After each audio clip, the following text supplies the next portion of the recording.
Mga idolo, what if ang Oklahoma City Thunder ang nakapasok sa NBA Finals? Gilgeous Alexander picked up by Smart. Hartenstein into home run. Isang team na may MVP, elite defense, mabilis na transition offense, at isa sa pinaka-complete na roster sa buong NBA ngayon. Paano kaya kung ang Oklahoma City Thunder ang nakapasok sa NBA Finals? Magcha-champion pa rin kaya ang Knicks? O baka ibang kwento ang nangyari sa season na ito? Hello guys, welcome! Yo, what's up mga idolo? Welcome back sa ating channel. Habang ipinagdiriwang ng New York Knicks ang kanilang incredible championship run, marami pa rin ang nagtatanong ng isang napakagandang what if. What if hindi Spurs ang nakaharap nila sa finals? What if Oklahoma City Thunder ang nakalusot? At honestly, ito ang isa sa pinaka-interesting na hypothetical matchup sa buong NBA ngayong season. Dahil kung titignan natin ang mga lineup, coaching, star power, at advanced stats, maaaring ito ang finals matchup na gustong makita ng karamihan ng basketball fans. Kaya ngayon, himayin natin kung sino talaga ang may lamang sa Knicks at Thunder. Bago natin ikumpara ang dalawang team, kailangan muna natin pag-usapan kung gaano kalakas ang Oklahoma. Hindi na sila rebuilding team, hindi na sila young team na nag-aaral pa lang manalo. Ngayong season, isa sila sa pinaka-dominanting team sa buong NBA. Pinangunahan sila ni Shai Gilgeous-Alexander, ang MVP caliber superstar na halos walang kahinaan sa offensive game. Mid-range, driving, free throws, playmaking, clutch scoring, meron lahat. Pati flopping. Charis! At hindi lang si Shai.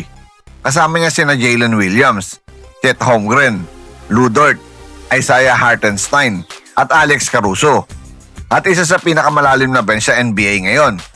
Ang nakakatakot sa Thunder, hindi sila umaasa sa isang player lang.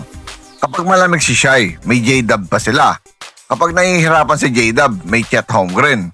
Kapag kailangan ng depensa, nandyan sina Dort at Caruso. Parang walang weak link, di ba? Kung tatanungin niyo ako, ang pinakamalaking problema ng Knicks laban sa Thunder ay ang kanilang bilis.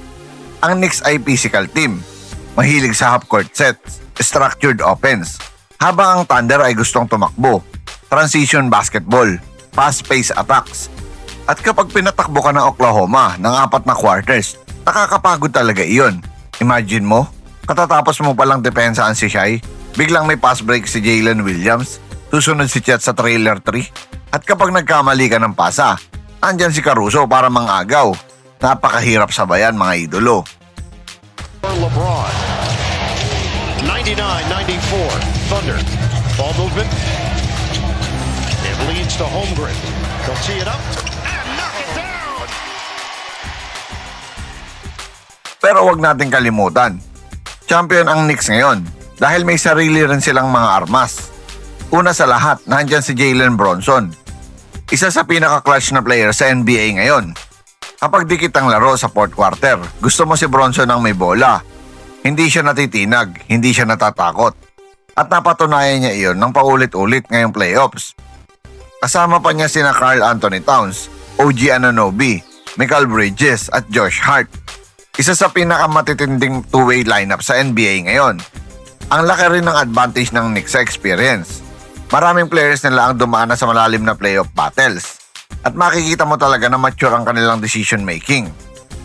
Ngayon mga idolo, dumako tayo sa pinakaabang-abang na laban. Jalen Bronson laban kay Shai Gilgeous-Alexander. Ito ang battle na pwedeng magdesisyon ng buong serye. Parehong clutch, parehong elite scorer, parehong leader, pero magkaiba ang style. Si Bronson ay gumagamit ng footwork, patience, basketball IQ.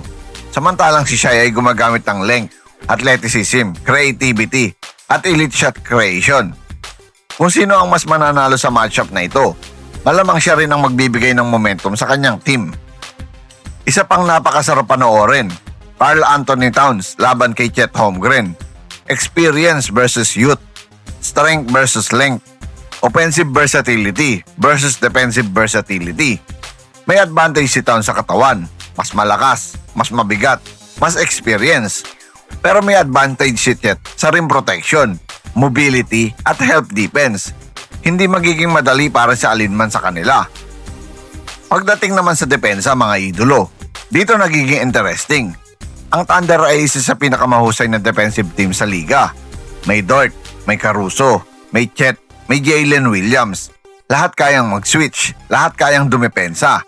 Samantalang ang Knicks naman ay may OG Anunoby, Mikal Bridges, Josh Hart. Mga players na kayang bantayan halos kahit sinong superstar. Ibig sabihin, bawat possession parang playoff possession. Bawat puntos pinaghihirapan talaga. Bench battle tayo mga idolo. Dito medyo lumalamang ang Oklahoma. Isa sa pinakamalalim na roster sa NBA ang Thunder ngayon. Kahit umupo ang starters nila, may production pa rin. May energy, may depensa, may scoring. Samantala ang Knicks ay kadalasang umaasa sa heavy minutes ng kanilang core players. At sa 7-game series, mahalaga ang bench depth. Para sa coaching matchup naman, Mike Brown, isa sa pinakarespetadong coaches pagdating sa defensive basketball. Pero kilala rin sa pagbibigay ng mabibigat na minuto sa kanyang stars. Samantalang ang Thunder coaching staff ay mas flexible, mas analytical, mas mabilis mag-adjust sa iba't ibang sitwasyon. Kaya coaching battle pa lang sobrang dikit na. Sino ang may lamang dito mga idolo? Kung roster depth ang pag-uusapan, Thunder yan. Kung youth at athleticism, Thunder pa rin. Kung transition offense, Thunder pa din yan mga idolo. DeAndre Ayton. Wow, what a shot by Holmgren. Kung clutch experience, Knicks yan. Kung physicality, Knicks. Kung playoff toughness, Knicks pa din. Kaya napakahirap pumili ng mananalo. Pero kung papipiliin ako sa 7-game series, sa tingin ko aabot ito ng 7 laro. At honestly, parang 51-49 matchup ito. Ganon kalapit. Kung Oklahoma ang nakalaban ng Knicks sa finals, hindi magiging 5-game ang serye. Hindi magiging madali. Hindi magiging one-sided. Sa tingin ko, aabot ito ng Game 7. At doon lalabas ang tunay na championship DNA. Dahil sa experience ni na Bronson, Towns, OG at Bridges, bibigyan ko pa rin ng napakalapit na edge ang New York Knicks. Pero sobrang liit lang. Dahil sa isang adjustment lang. Isang injury lang. Isang malaking performance lang ni Shea, pwedeng baligtarin ng Thunder ang buong serye. Kaya masasabi natin kung Oklahoma ang nakapasok sa finals, posibleng iyon ang pinakamahirap na kalaban ng Knicks ngayong season. Pero mga idolo, ito ay biggest what if lamang. Hindi na natin malalaman ito. Pwera na lang kung maghaharap sila sa NBA Finals next season. Sa huli mga idolo, walang makakasagot ng eksakto dahil hypothetical lang ito. Pero isang bagay ang sigurado.